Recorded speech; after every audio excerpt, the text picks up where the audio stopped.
Okay, so update 1.0.11 came out.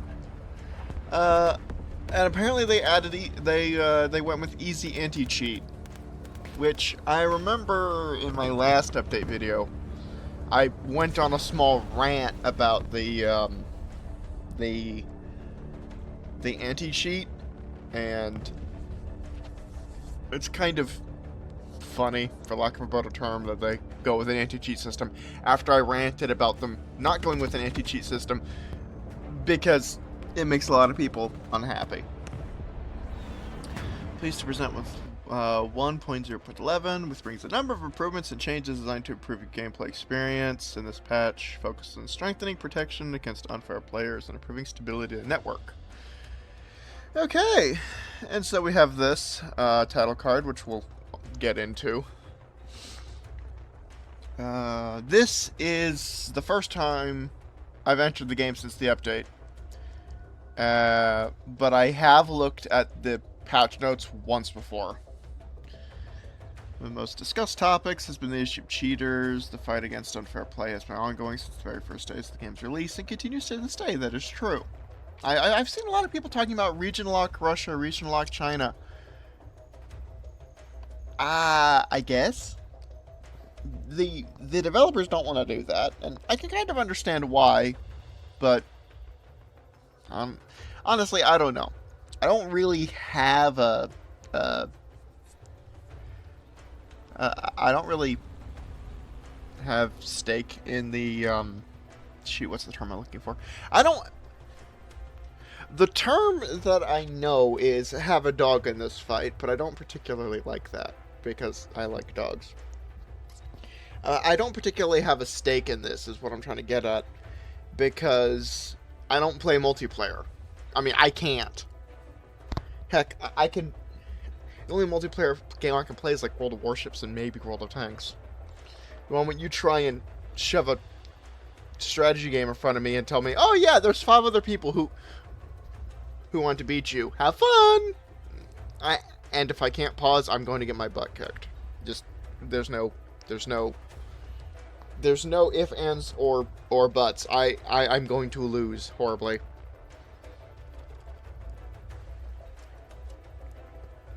Anyway, our own anti-cheat system has been continuously improved and significantly reduced the number of cheaters. However, we have come to the conclusion that this is not enough for truly reliable protection and development of esports.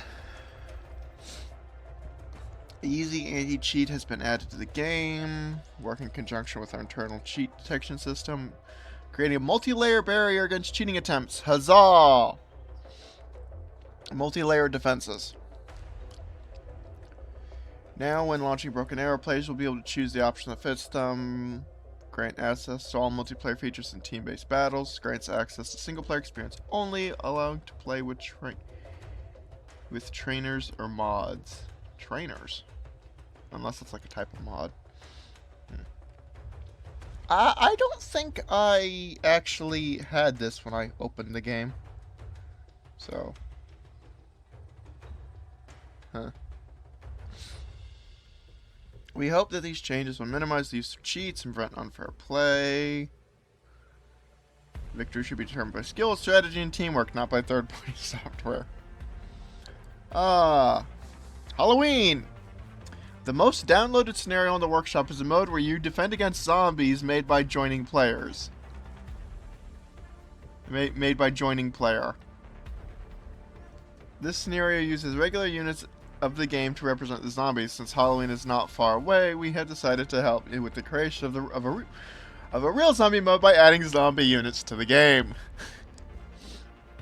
In case you don't have access to the workshop, don't worry. We have also created our own zombie scenario, which will be integrated into the game. I'm probably going to play that at some point.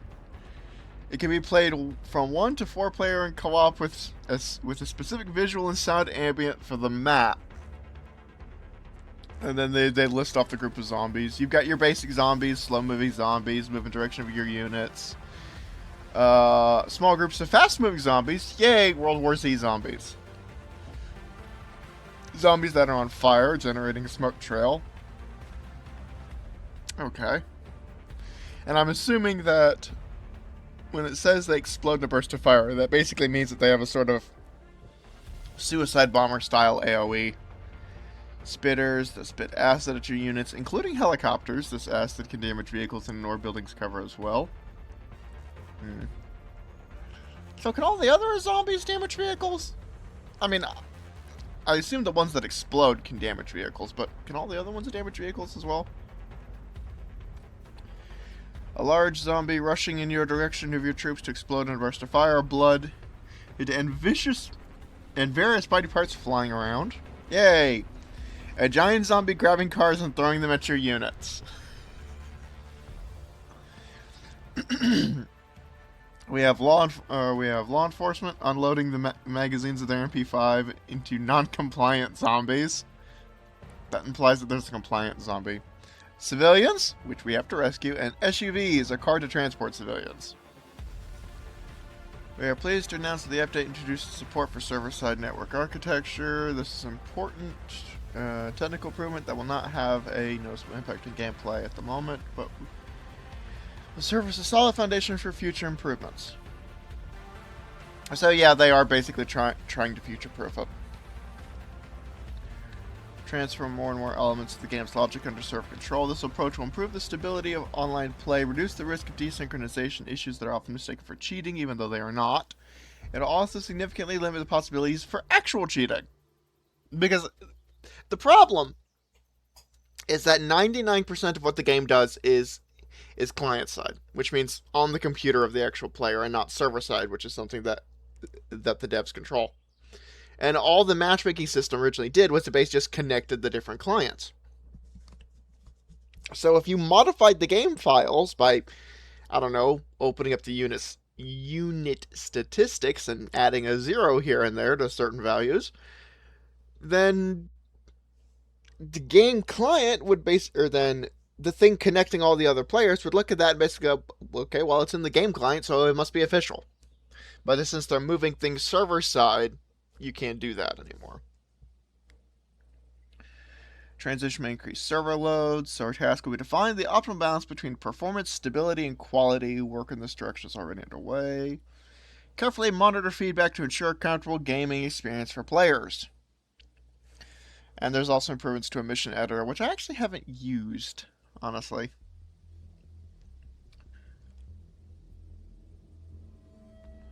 So, well-deserved popularity on Steam, true value involvement, and are inspired by the way you keep developing the game alongside us. In this update, alongside more fundamental changes, we also focus on the editor, a number of improvements and fixes. Aim to make the content creation process more intuitive. I thought that was intrusive for a minute. And comfortable for both newcomers and experienced players. Significant advancements have also been made to the help screen. The reference information is now much more detailed and accessible, making it easier to get started with the editor's tool. And then they're talking about, well, I mean, I could say, and then they're talking about balance here, but that's what it literally says.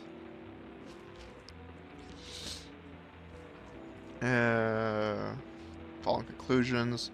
The positive, US specs are now correctly balanced between each other, and both in terms of win rate and popularity. We have more and more tools available to measure the evolution of a battle over time, depending on player elo, filters per map, per combinations of spec. The win rate disparity between the US and Russia didn't reduce despite our efforts in this direction. Well, I mean, you did change you did basically rearrange a bunch of stuff. Well, I say rearrange. You kind of rearranged a bunch of stuff in the US specialization. Although you did make some nerfs to Russian vehicles last time. I will concede that. The disparity of popularity within the Russian specializations is high, with guards becoming even more popular at the detriment of the mechanized, which was already the least favored. I'm honestly surprised people haven't just made, like, a guard mech deck and loaded out with vehicles. One factor explaining the win rates staying low was the appearance of a bug preventing terminal guidance missiles from requiring some conditions. The U.S. relies on this type of guidance more than Russia. I'm pretty sure the only, assuming you're not counting air-to-air missiles, the Russians only have 2 terminal guidance Well, they have 2 ground-launched terminal guidance missiles and 2 helicopter-launched terminal guidance missiles. The 2 ground-launch systems is the S-350 and the Book M3. Not the Book M2, only the Book M3. And the 2 helicopter launch ones are the Lemur and the Hermes. On the Mi-28MN and the Ka-52K, respectively.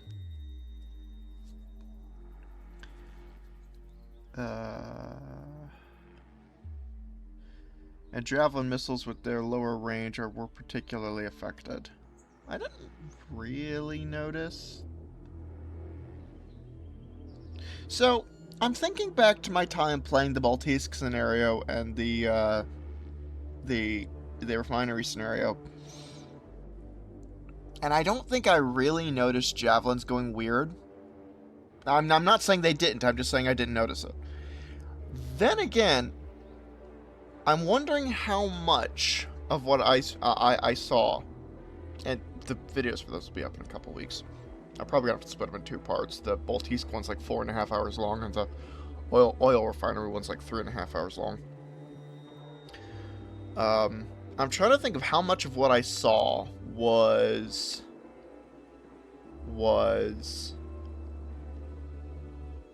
smoke doing its job, and how much of it was the bug, because sometimes units would pop smoke, and the missile would stop guiding, which is basically what you'd expect to happen. But I also know that there's some I honestly, I don't even know if this is intended or not, but it is possible for terminal guidance missiles, if they've already activated the terminal guidance, if they've gone pitbull, to use the term. I don't particularly like the term. I've had a number of pitbulls, and they are lovely animals. But if the terminal guidance has already been activated, before the vehicle pops smoke, they can still guide in and kill the vehicle. I don't know if that's supposed to happen, but I've seen a lot of people talking about it happening on the Discord. So, although I do remember sometimes our missiles just go off and do their own thing. I'm not entirely sure why. But those are mostly from helicopters, if memory serves. As a result, the U.S. anti-tank capabilities were strongly impacted, resulting in the armored mech tactics becoming more efficient. Second factor, Ka-32, already identified as a problem in patch 1.0.10, was supposed to be considered a high-altitude projectile intercepted at long ranges, mistakenly remained a low-altitude projectile. As a result, these missiles continue to be a low-risk, high-reward option. You're basically talking about 3 large missiles that are moving very fast, and you're throwing them at the problem. 3 main objectives: reduce the prevalence of cruise and ballistic missiles to refocus the fight more on the front line, reduce the win rate discrepancy between the US and Russia, rebalance the interest between Russian tank and mech specs. Additional anti-cheat layer. Added context message to the game chat when a player tries to reconnect. You will be aware if a player tries to reconnect as soon as they click the button instead of after the finish loading. General fixes.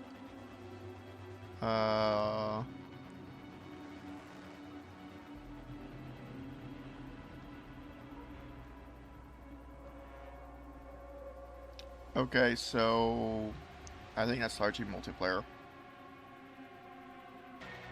Slightly improved performance in skirmish, pathfinding improvements, an exploit allowing non-amphibious units to go into water. I think I saw that. I might have seen that when I was doing the refinery scenario, but I don't know. I mean, either the lake was just, well, I say lake, it's more like a pond, was just shallow and anything was able to drive through it, which makes a degree of sense, I suppose. Or they weren't supposed to drive through it. I don't know. It didn't look like it was doing anything weird, and I assumed it was just a shallow pond that you could drive a vehicle through. Allowing planes to fly beyond the limits of some maps. I don't know if I've seen that one. It seems like the boundary for where aircraft can fly and the boundary for where anything else can go, like the aircraft boundary is larger, which makes a degree of sense because they move faster and they don't exactly turn on a dime.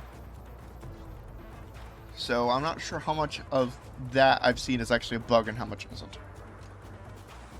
A desync when unloaded/loaded units in an objective zone may block zone capture.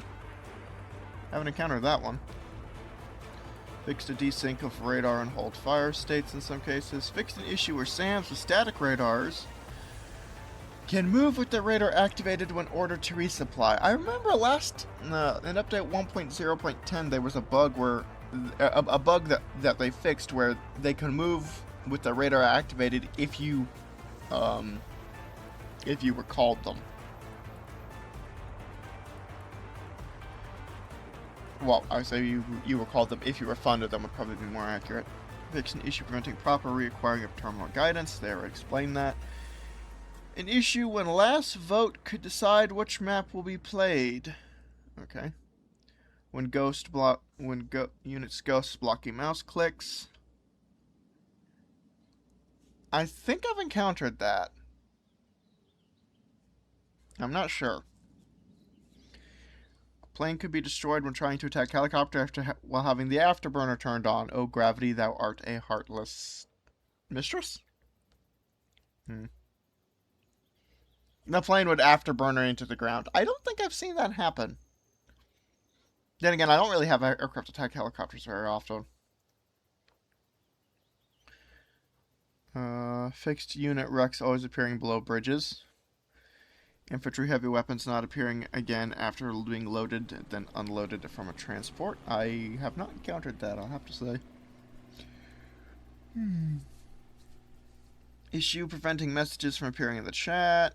Improved hint and icon of disconnected players. Fixed an issue preventing disconnected players from being considered as deserters if the match ended shortly after they left. So I'm assuming if the match ends within the disconnect grace period, which I think is like 6 minutes, then they aren't going to be considered deserters. Fixed an issue where missiles from AA with cold launch sequence, the S-300, the Tor, hit the ground in close proximity in some cases. Cold launch is, and if you watch any of the Tor or any of the S series systems fire, you'll see this. There's a cold gas generator. That's what it's called. I'm not sure what gas it is or whether or not it needs to be cold. But there's basically a gas generator inside the launcher, and it launches the missile out the tube with a puff of compressed gas. And then the rocket motor fires once the missile has completely left the tube. The advantages of cold launch is that you don't need something nearly as heat resistant. Most US systems, though, use hot launch, which is just where the missile's rocket motor fires once actively in the tube. This is where, particularly if you've seen pictures of VLS or vertical launch systems on ships fire missiles like cruise missiles or whatnot, you have the missile coming out the tube, and then you just have this wall of flame attached to the VLS. That's because there's a vent that redirects the hot gas and exhaust up a vent. And if you look between the two rows of doors, you'll see this long, thin... I don't have a picture of it, but you'll see this long, thin door-like structure, if memory serves. This thing opens, and that's what produces that wall of fire. It's pretty cool. Although, another advantage I'll give to cold launch systems is that if you have a very, very powerful rocket motor, you don't have to worry about it damaging the launcher, because it's being fired outside of the ship or the launcher. The problem with cold launch systems is that it's extra weight, and there's basically another thing that can break. At least that's my understanding. Fixed an issue when models died inside houses stuck at house exits. Did they actually use the doors inside the buildings? I never checked. Fixed drag and drop move command in case where mouse button has been released over a unit. Unload via drag and drop into buildings, leading to infantry being stuck.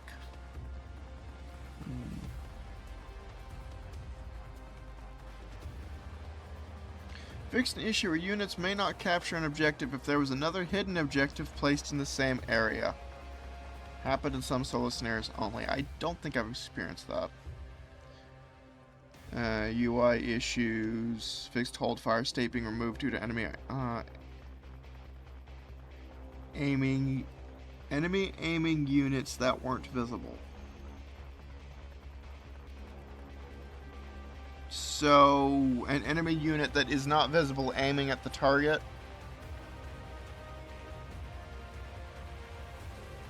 And thus alerting the target they're being aimed at, so the target, or I say the target, the unit with hold fire on, so they remove hold fire.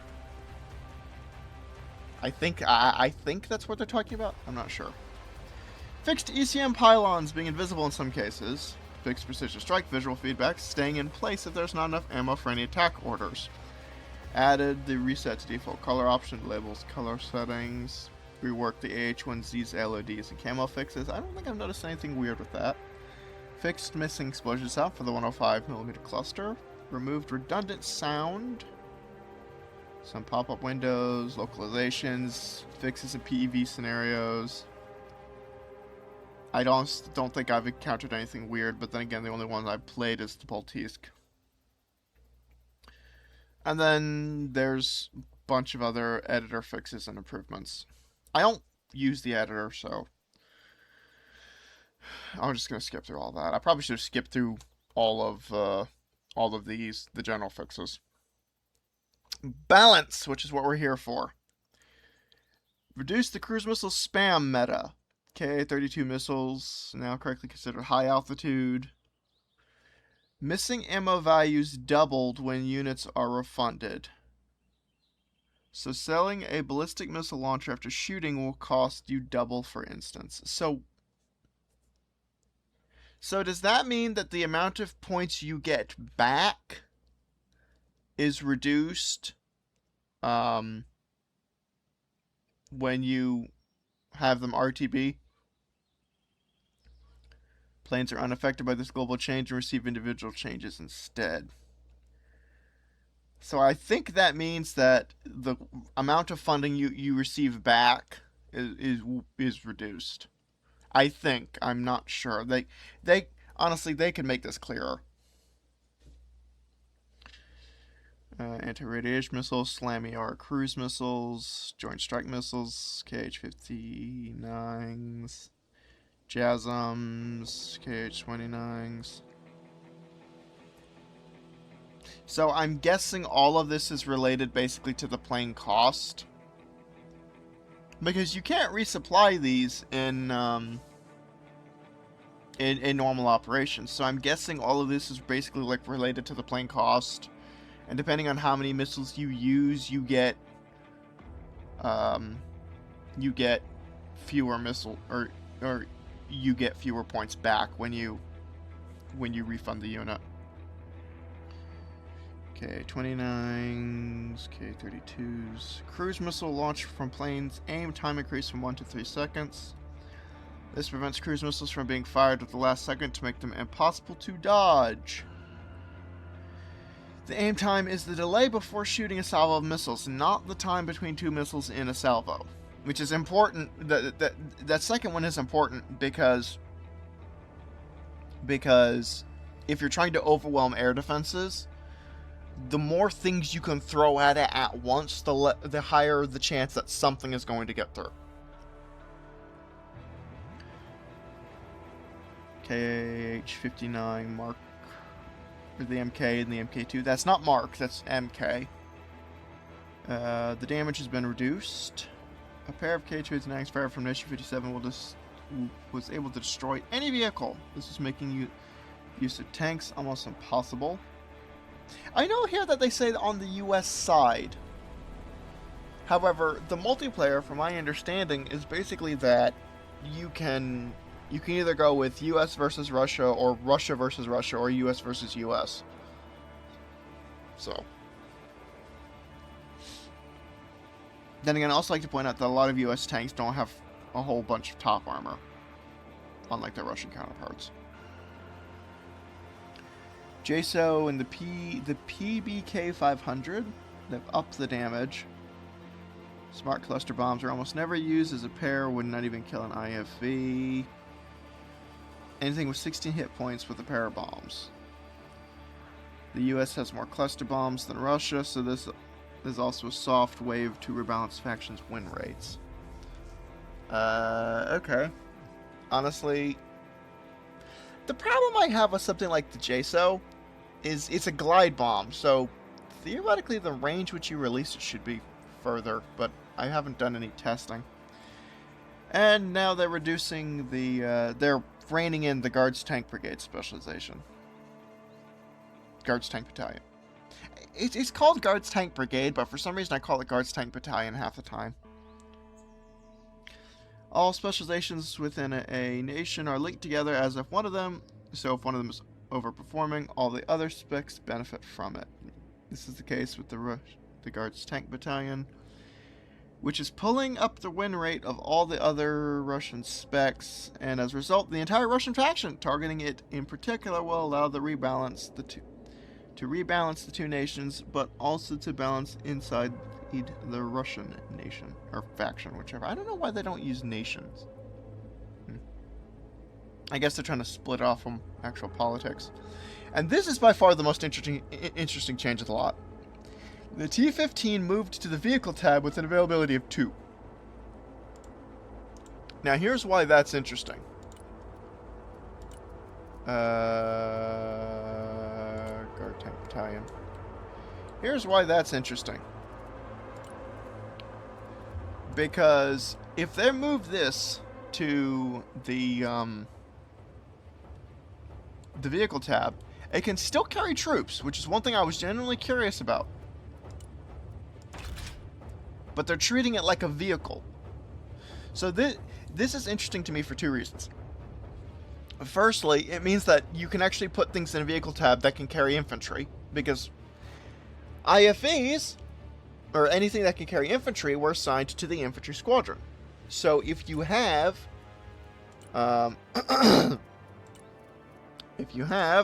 this is literally going to be the first Russian specialization I have ever created.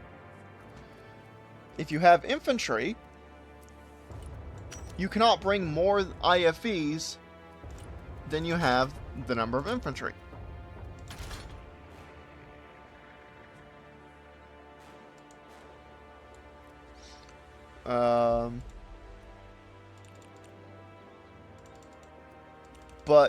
But you can bring as many IFVs as you want, as long as you bring the associated infantry squads. However, because they've moved the T-15 to the vehicle tab, you've been hard limited to only 2 of them. Which is interesting because, number one, you're hard limited to only 2 of them. But they had to do it by putting it in the vehicle tab. So apparently they can't do it by putting it in the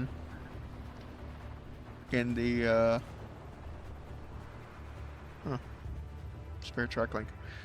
Anyway, so they can't do it in the infantry tab.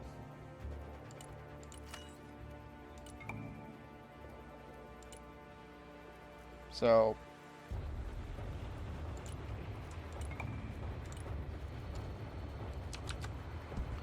I thought that was interesting. They also raised the price to 57, as you saw. The book has been moved to the Guards Tank Battalion. The S-300V has been moved to mech. So, where's the book? Where is the book? There's the book. The book M2. And the book M3. And I believe you only have 3 of these available. I need to go back to that deck. I believe you only have 3 of them available. Yeah, you only have 3. And you still only have 2 of these. Okay. The Cornet T was reassigned to Mech. The Ingeneri Sturmoviki reassigned to Mech. The squad size has been slightly reduced to fit into BMPs. The regular Sturmoviki has been reassigned to Guard Tank Battalion. And they've been upped. They get an additional PKP. The armor has been slightly reduced, and the price has been slightly brought up. I've seen a lot of people saying a lot of good things about the Sturmoviki.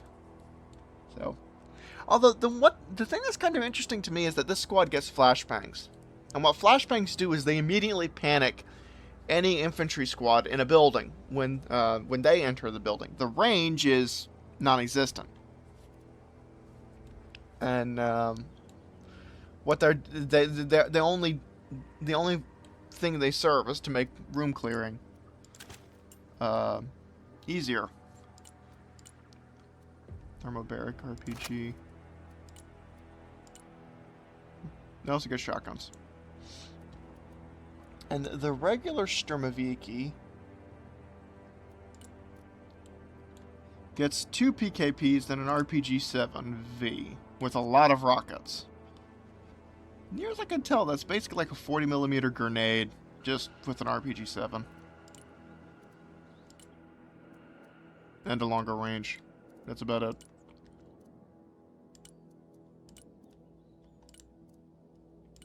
And it's slightly more accurate. Huh. Okay. So you're basically pelting the target with RPG, or with 40mm grenades fired out of an RPG-7. Noted. The BMP-T, the price has been raised to 190. So that's 160, 180, 190. So now the base price is the same as the fully upgraded price otherwise. But now it's going to be 250 fully upgraded. The BMP-3K, the 57 has gone up slightly. The Itatica has gone up even more, and the armor upgrade has gone up from 15 to 20. So, I'm trying to remember the base price of the BMP-3K. So, 55, 20. So, for a price of...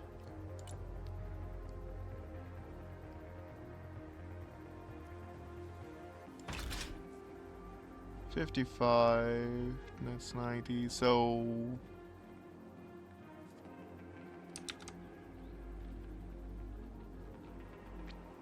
$15.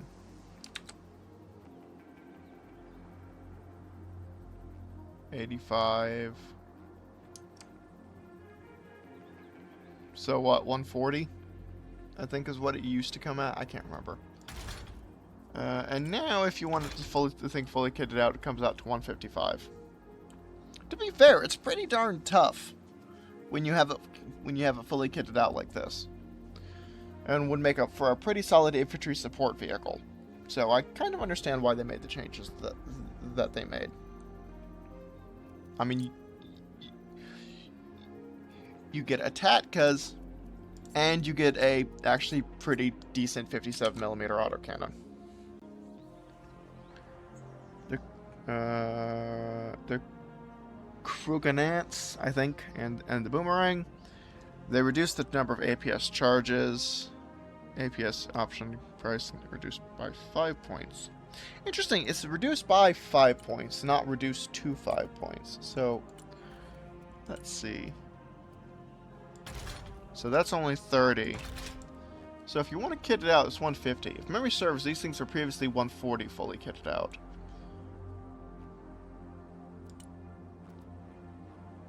That is with a 57. A bit of a meh 57, but a 57 nonetheless.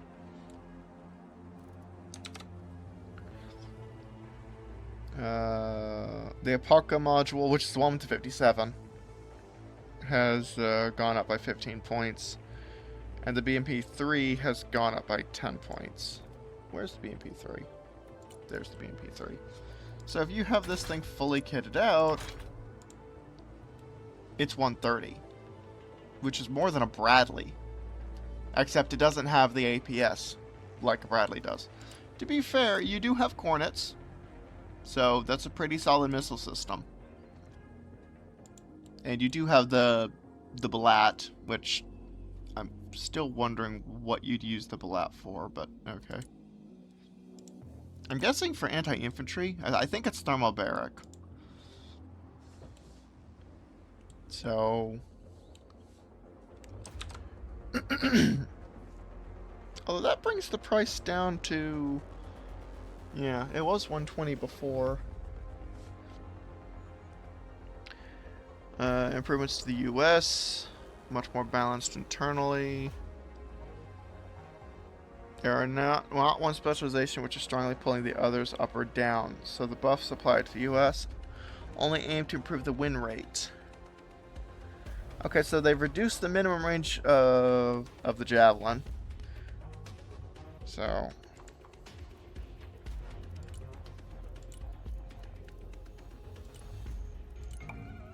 yes. They've reduced the minimum range of the Javelin. So let me just find something with a Javelin.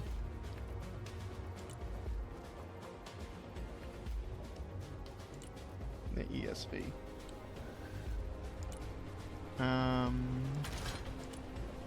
Alright. I'm not sure why, but they have, so. And then the C and the V can also mount Sidewinders on their middle pylons. So, you know, if you're so inclined, you can have something with 6 Sidewinders. Not sure why, but you can do it. Anti-helicopter, anyone?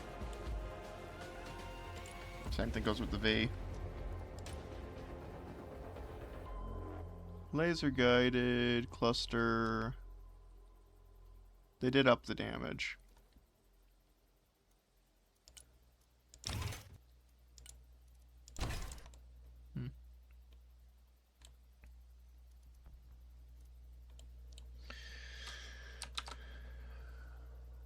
Bradley A2, A2 ESV, A3 ESV, A2 Cav. The base price is reduced by 5 points. Okay, that's interesting. Because that doesn't apply to all Bradleys, which I initially thought it did until I read it again just there. So... that's been reduced by 5 points. That's been reduced by 5 points. That has not, and that's been reduced by 5 points. If memory serves, this was 115 when you fully, or no, it must have been, okay, so it was 110. Now it's 105. Alright, and the same thing goes with the A2 Cav Bradley. Okay, well that kind of sucks, because I thought that was a change across all the Bradleys. It's not. Still, I mean... at least I don't have to modify my decks anymore. Slam Ram repurposed a SHORAD unit with the ability to engage helicopters at the cost of a shorter range against planes. Okay, so... please tell me... okay, so what is this? Wow, they beat the crap out of the range on that. 25% is going to up that to... what? 550? So that's like 2750 for the short altitude, and the high altitude is going to be 33.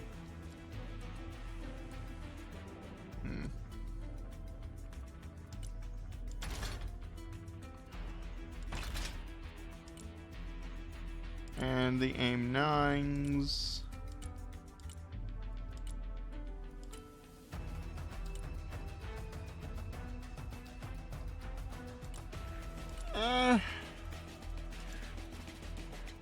Okay.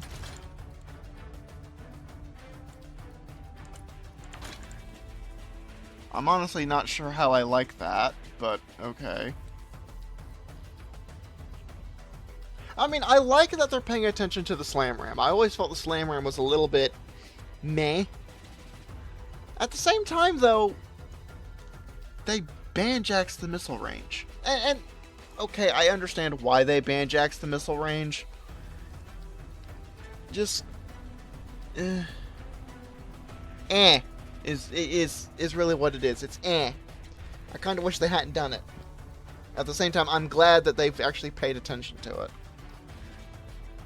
I'm just thinking that against aircraft, like fixed-wing aircraft, that's going to be not great.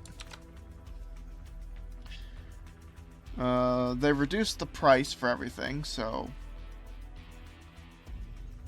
With the Patriot split between 3 specs in the last patch, we can repurpose the Slam Ram into a different role without removing a vital anti-plane asset from many decks. It will now act as some kind of OSA or Tor equivalent instead of a book equivalent. I'm not entirely sure I like that.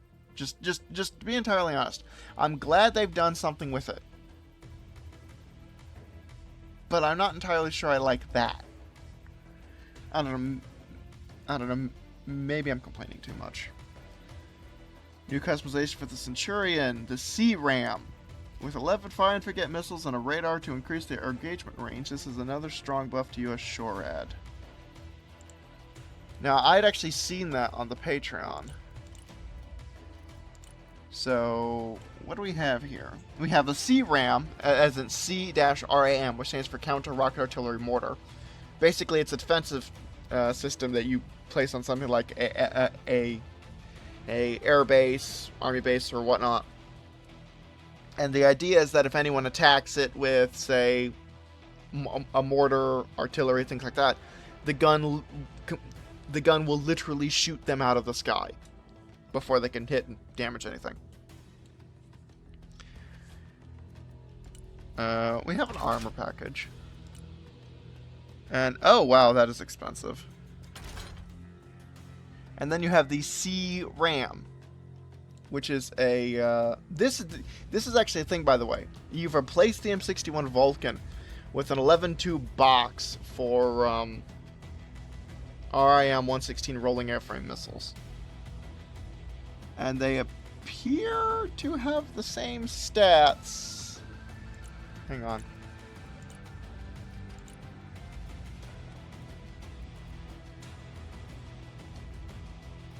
Not the same stats as the AMRAAM.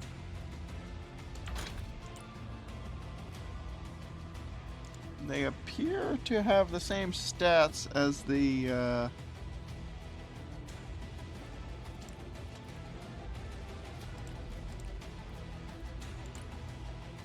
Here we go.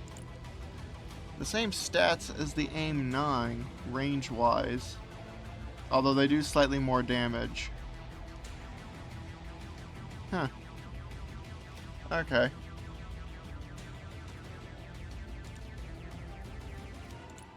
I mean, it's a lot more expensive. I'll note that.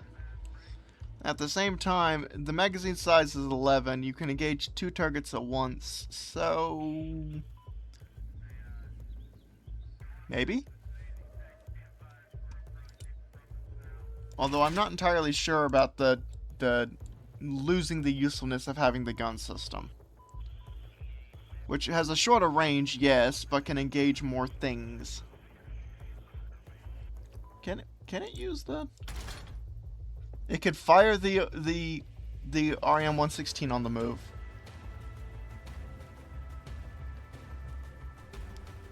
Useful against helicopters. So that's basically... That's like a 3,100 meter range at high altitude with the radar on, and... What is that?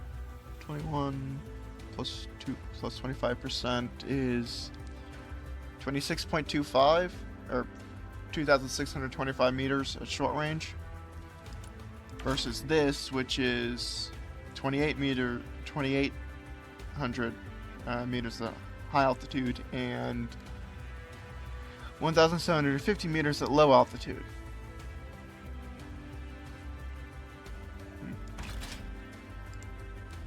Okay, that's certainly interesting. Might have to see if I can fit that in a deck or two. Tank side armor compression. Tank side armor heat value is compressed to make some shots from infantry or side shots from infantry RPGs more efficient. Alright. That's honestly interesting, but it also kind of dilutes, for lack of a better term, the point of trophy. Or not trophy, but of the extra side armor. To be fair, the Russians do have really good ERA. Like, in reality and in game, it seems.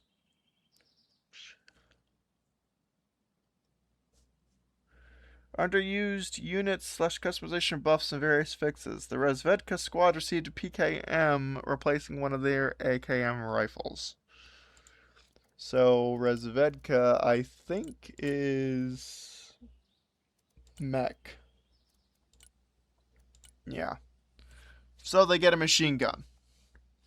Instead of one of the suppressed AKMs, they get a machine gun, which is apparently not suppressed.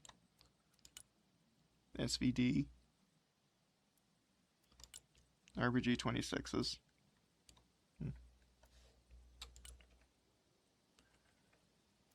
GP25, which, if memory serves, I actually looked through, and that's different from the GP34s everyone has. Everyone else has. Where's the dude with the PKM? There's the dude with the PKM.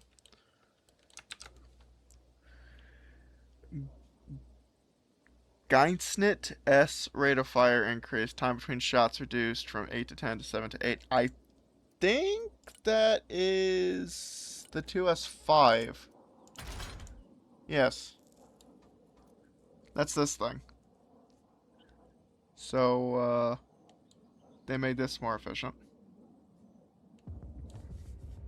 It's like a long-range 152 millimeter. To be fair, the 2A37 does have a long range for a 152 millimeter gun.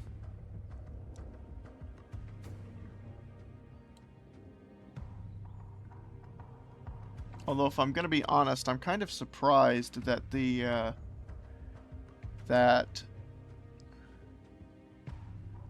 it's kind of interesting. I'm kind of surprised that this and the 2S4 are separate vehicles. I mean, it's the same basic chassis, I think, but they're separate vehicles.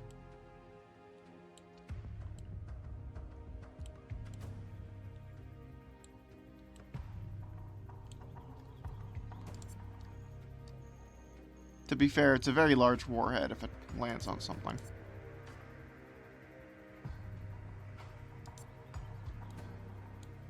The reload time is so long.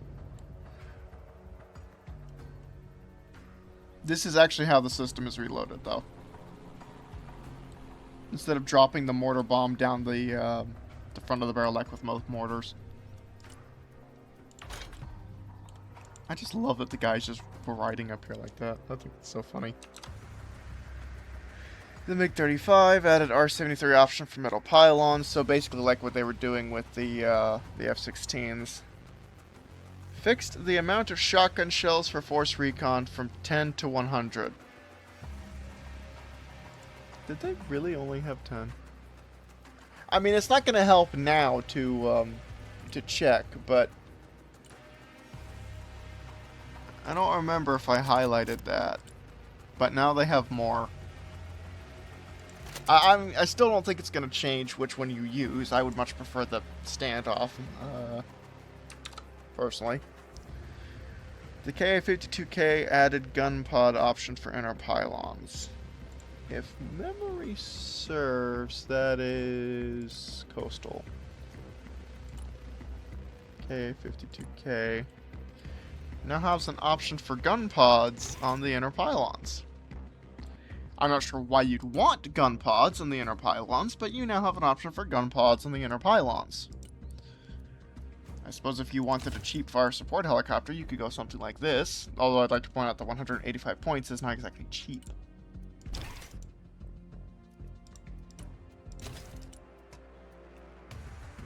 Or you could do something like that, for reasons.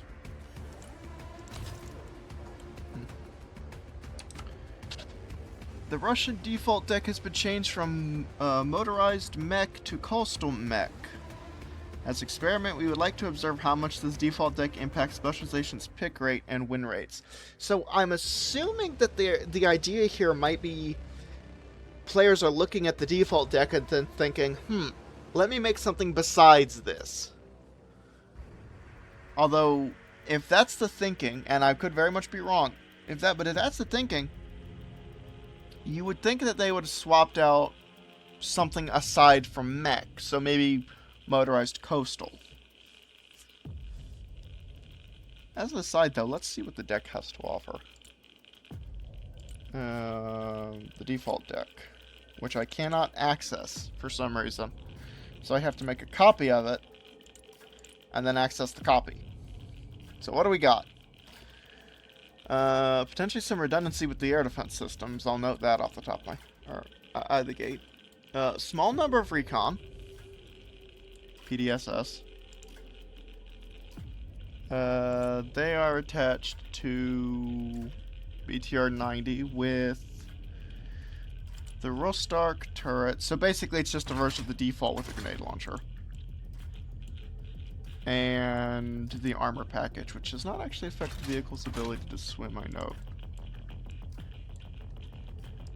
Conquerors M. It's decent. Resvedka, for your basic recon infantry, I guess. Honestly, these guys are useful for what they see rather than any ability to shoot. BRDM-2 with the sight module and the KPVT. Oh, and it's up armored with smoke. It can't swim, but it's up armored with smoke. It changes the vehicle's geometry. I have a nagging suspicion that the up armor package on this thing is supposed to represent like different versions of the BMP. I'm not even sure if the side door is accessible. Actually, no, I think it is. I think it's just like an armor screen. It's either different... No, it's not different versions of the BMP. It just has add-on armor bolted onto it. You can see spaces between it. That's interesting. Or not BMP, the BRDM. That's interesting.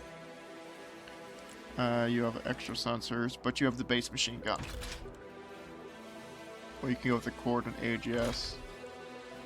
Or the 23mm autocannon and AGS. Oh, that's interesting. They're 10 points short. And then you have one of these. If I'm honest, I'm not sure why you would have one of these, but you have one of these. With the optical upgrade. Oh, what else do we have? Iglas. Within 6 MBS. That has a 30mm, I'd like to point out. And an armor package. Can't swim. You know, you're wondering if you're going to pair it with Coastal, you might want to make it swim for the sake of,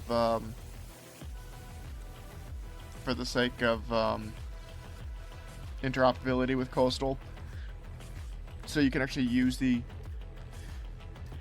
A lot of things in Coastal are supposed to swim. So why not pair it with other things that are also supposed to swim is what I'm trying and failing to say. PTRA Conkers M. That's the Conkers M upgrade rather than the regular Conkers. So.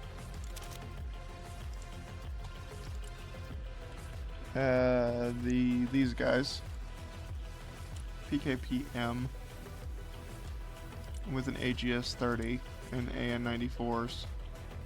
Very interesting that they're using AN 94s. But, okay. Although they do do a lot of damage. They don't have a lot of pen, though. Or you can give them a thermobaric launcher.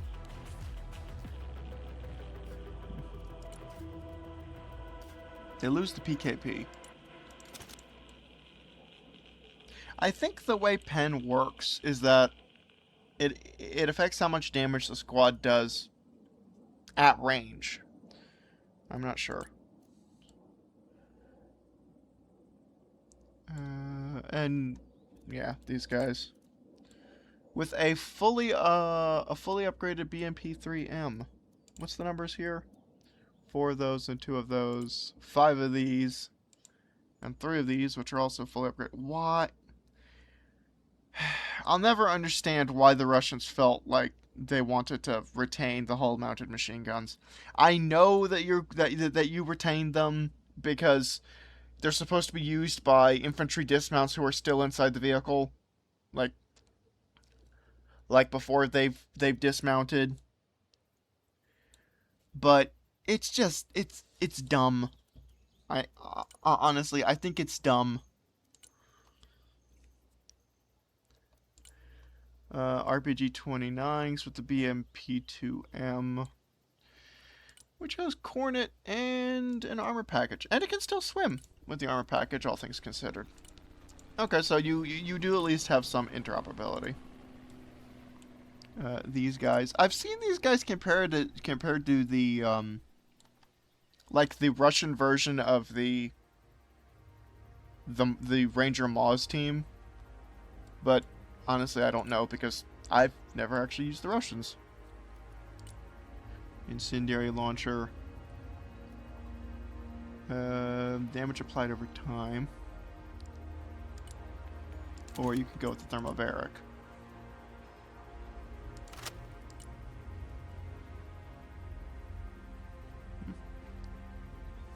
That's only useful against infantry. Vehicles. Trio of T-72 B3Ms with Arena. And it's the B3M Albrezets 2016 with Arena. So, you get more side armor. That's more side armor and 1 extra point of health. To be fair, the vehicle's fully kitted out. Trio of T-80 BVMs. Albrezets 2018. Not the 2018 Plus. Just the Albrezets 2018s. I'm honestly not sure what this gets you aside from an extra hit point and 1.2 inches more side armor.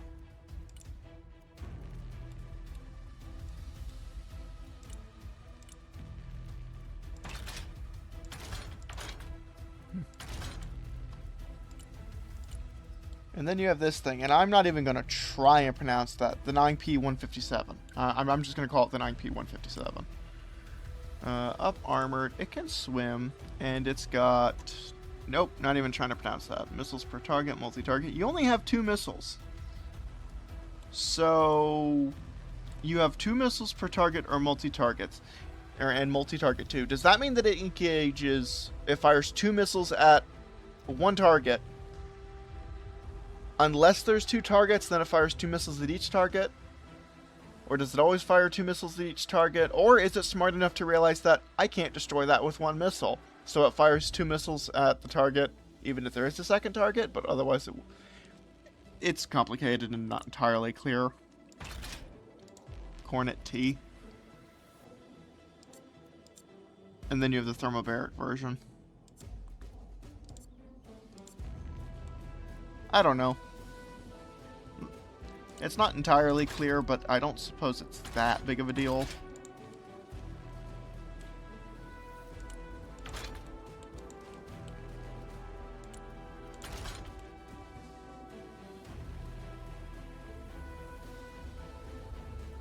I'm waiting for the thing to pop up. And then the UR-77 with an armor package. Or no, without the armor package.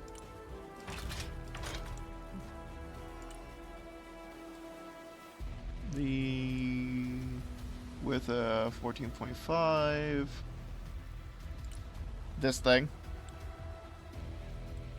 Okay, so they do have some degree of logistics, I'll give them that. A seating of 28. If memory serves, this thing can actually carry like 85 guys or more. 1 S300. One or an S350. I'm not sure why you'd have both. I would just pick one or the other. 2 Pansirs. 3 2S5s. And then one of these. And also, the Cornet T. I thought they said they moved the Cornet T to to mech. Cornet T reassigned to mech. Oh, unless that's what this thing is. Yeah, that is what this thing is. Okay, I'm dumb. And then you have these, and it's the automatic loading mortar, the 2S9. If memory serves, in the early to mid-2000s, the U.S. Marine Corps actually put out a tenure for a light fire support vehicle for the Marines. And it was an Eastern European company. I don't remember if it was Hungarian, Romanian, or one of them. I would say they're all the same, but if I said that, I would instantly put myself on a hit list from anyone from Hungary or Romania or all the other Eastern European countries. But they basically took one of these, they mounted it onto the back of a Humvee, and then they put that into the competition. The competition was canceled before anything actually came of it, and even then, honestly, I don't know what the Marines thought of it, but it's kind of funny. Mi-28 or Mi-38, Ka-29. That's a fire support helicopter kitted out, I see, and a Kh-52. Presumably for anti-tank work. Don't know. MiG-29K. I'm guessing this is your air superiority fighter. Su-27SM for presumably your ground attack work. Oh, they're guided cluster. Okay. Su-33 has 4 FAB 500s. So, light bomber? I mean, they're not even high drags. That's like 4 1,000-pound bombs.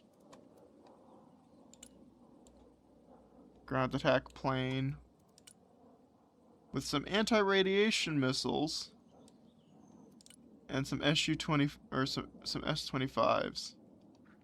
That's a pretty cheap loadout. I mean, granted, it's got a laser and ECM pods, but that's still kind of cheap.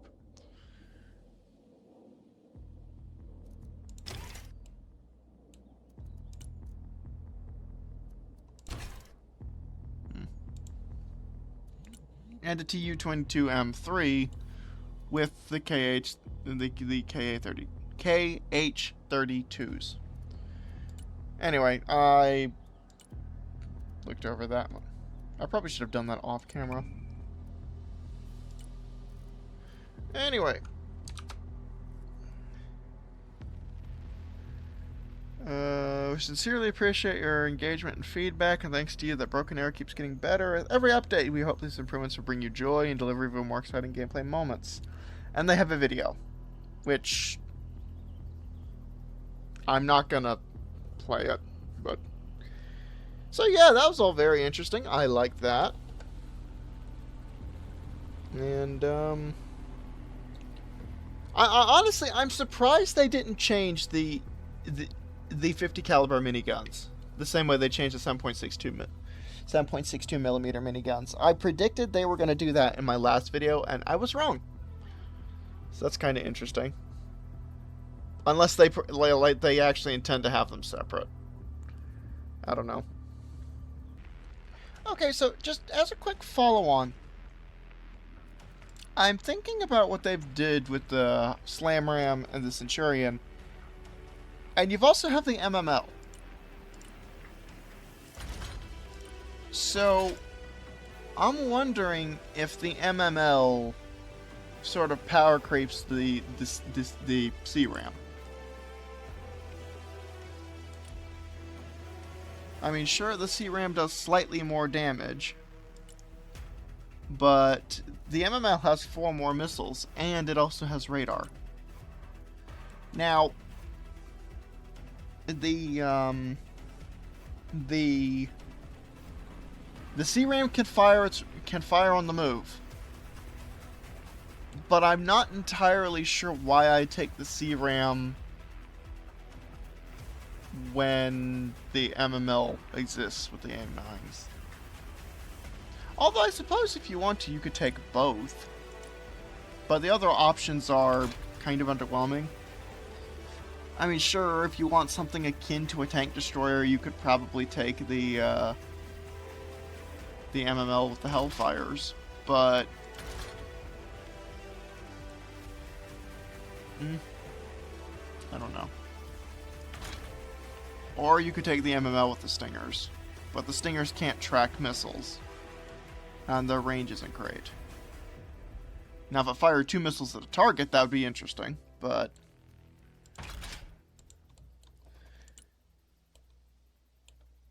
and at the same time, the Slam Ram kind of power creeps not everything else when it comes to anti-helicopter, but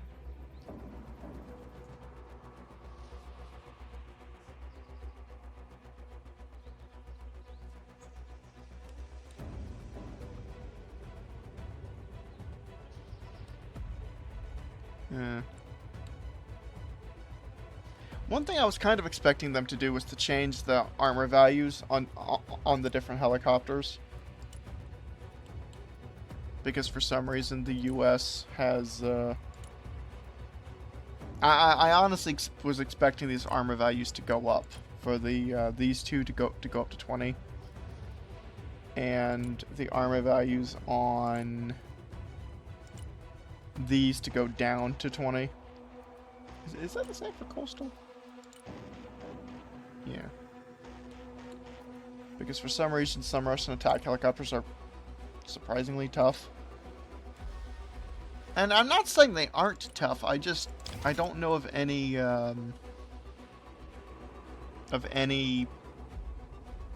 basis for it.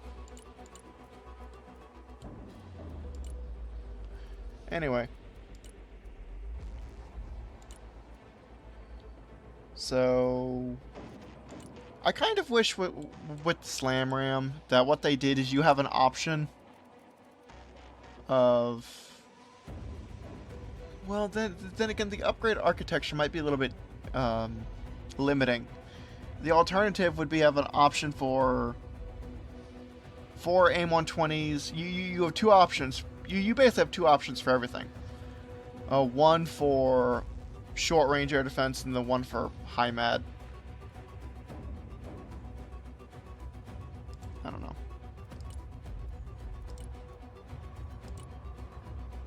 I guess it makes me sound ungrateful with what they did with the Slam Ram.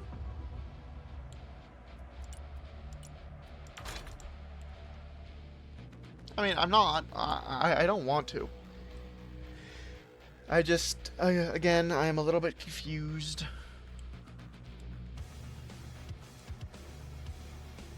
Especially since these aren't short-range missiles anyway. If they kept the low altitude and high altitude range the same, that would be more interesting. Then again, I can understand why they didn't keep the range the same when they made it SHORAD. Because the ability to snipe a helicopter from 3,750 meters away would just be dumb. Hilarious, but dumb.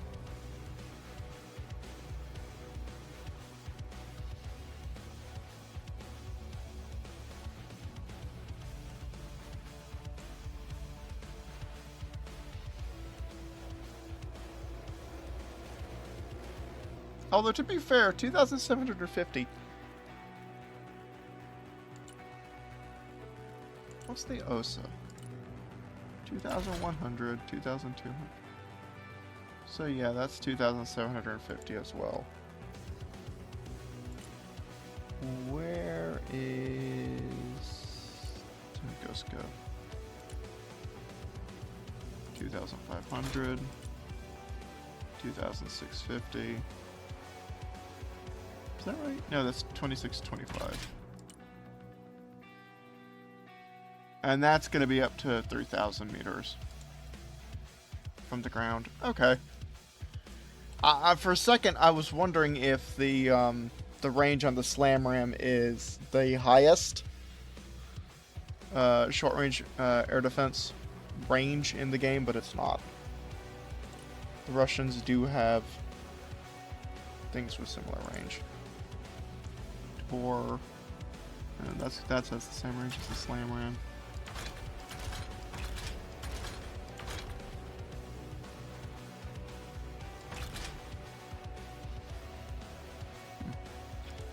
I mean, if they're gonna make them about the same damage as the Panzer, there's part of me wondering if they should have upped the range to the same level as the Panzer.